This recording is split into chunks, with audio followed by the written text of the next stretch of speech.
Hey everyone, Andy here from thedispoleaudio.com, and just going to have a quick chat today about the quality that we need in the kit that we use for making music. Now, if you browse the internet, you will find anywhere that beginners hang out, lots and lots of questions that are riddled with anxiety about, is my stuff good enough?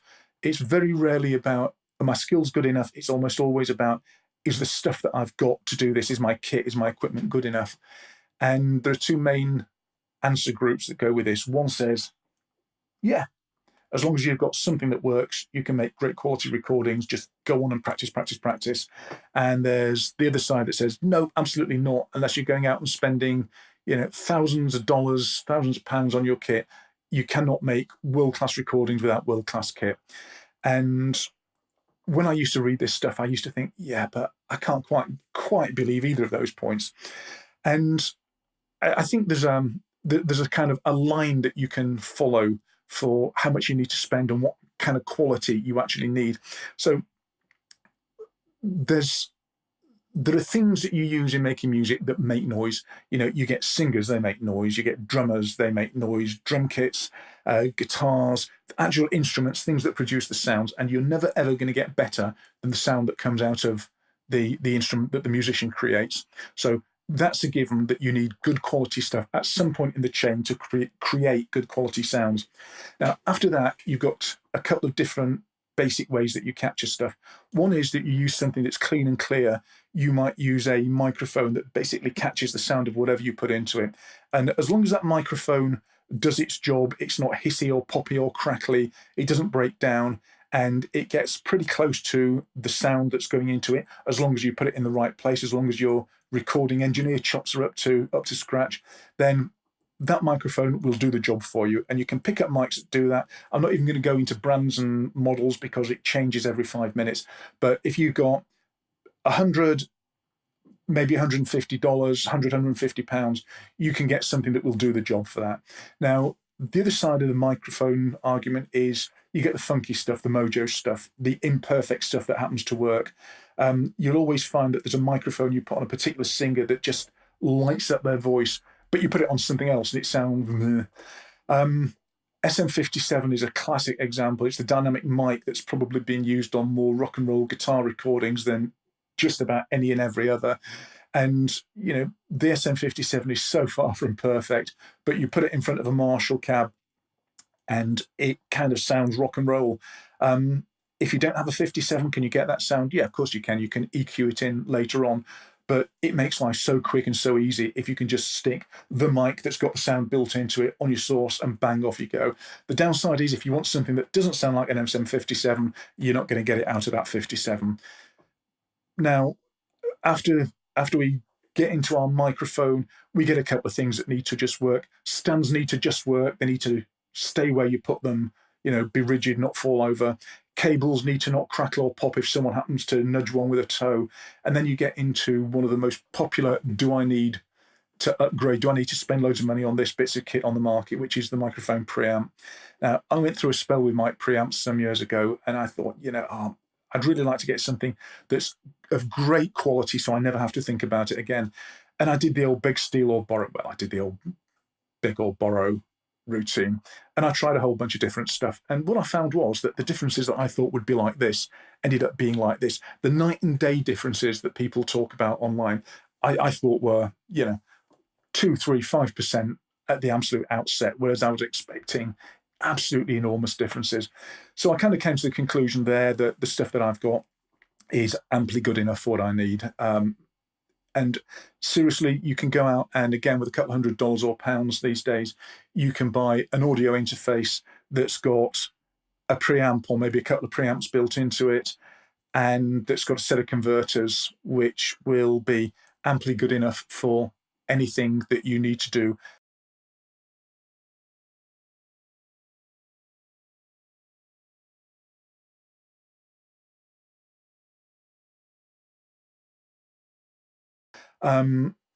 Converters, lots of myths about converters.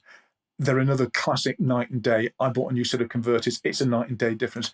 And yeah, they sound different. And yet really great converters sound really, really nice.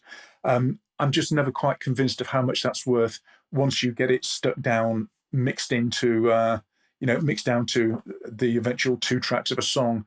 There's a lot of great recordings that have been made out there with 8-in-a-box Behringer converters that cost tens of dollars per channel, and are made with the cheapest components that money can buy. And they do a job.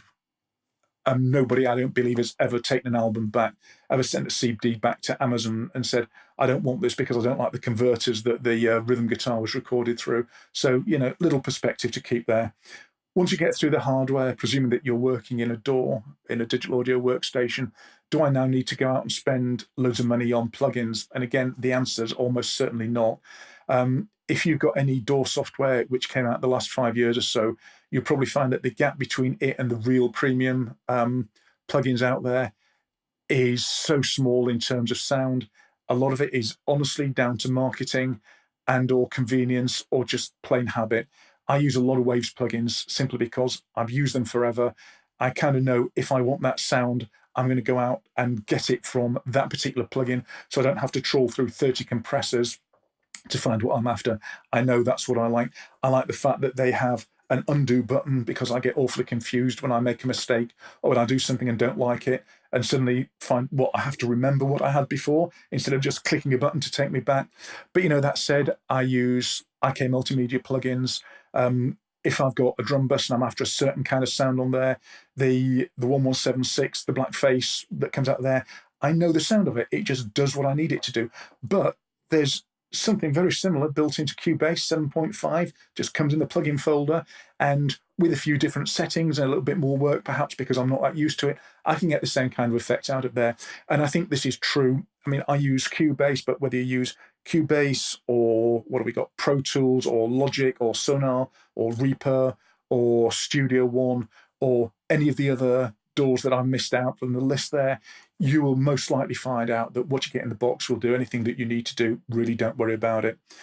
Once you start coming out of the other side of the box, you get into the whole realms of monitoring. And let's face it, every decision that you make come mix time is a result of what you hear through your D2A converters and then through either your monitor speakers or your headphones or whatever else you mix on. So how good do these have to be? Well, first of all, let's think about, there's the great myth about the high-end speaker system that is absolutely rule flat from 10 hertz to 100,000 hertz. Well, maybe it is. Maybe someone has made one of those somewhere, and when it was tested in an anechoic chamber, it was absolutely spot on flat. But by the time you get it home and you put it in your studio with a real floor and a real ceiling and real walls, and you sitting in the middle of it with an ear on either side of a head that causes lots of filtering and a chair that you sit on and a desk and a PC monitor, you're not getting flat response anywhere. So do not worry about that myth. What you need to worry about, I think, is this. Depending on the kind of music that you need, you get enough bottom end extension. If you're mixing classic rock, the bottom end of a traditional 4-string bass is coming in the octave around about 40 hertz. If you are mixing absolute bowel-rupturing dance music, you may want to go significantly lower than that. Is the upper mid-range clear enough that you can hear rattles and harshness in instruments, that you can pick up sibilance in there? And is it perhaps not quite so harsh that you can't bear to listen to it without wanting to stab yourself in the ear after 20 minutes? The realistic questions that go in there. When you're mixing bass guitar, can you hear the difference between a kick drum and a bass guitar? If a bass is playing in the bottom octave, do you get discrete notes that you can hear, or do some of those notes just sort of turn into one smudge sound, so you can tell there's some energy being spent down there, but you can't really tell what it is? Those are the things that you need to judge. You find that within a manufacturer's range, you tend to get small through to big, cheap through to expensive monitors, and you get family ranges. So if you get a set of, if you look at, say, Tannoy Reveals, the small 4-inch monitor sounds just like the bigger ones, but less so. It's got less bottom end, less volume to it, but you'd hear them and say, yeah, that is that family. And similarly with Neumann, similarly with Focal, similarly with KRKs, Adams, Genelecs. Find something that you like the sound of that actually does work for you. And and make sure that when you make changes, if you make a couple of dB change in a mid-range, that you can hear it come through. You will get used to an awful lot of things. You learn monitors in your room by playing music through, by listening to music. But every now and again, you'll find something that just fights you back so hard that it's just not worth bothering with. I used to have a set of near fields.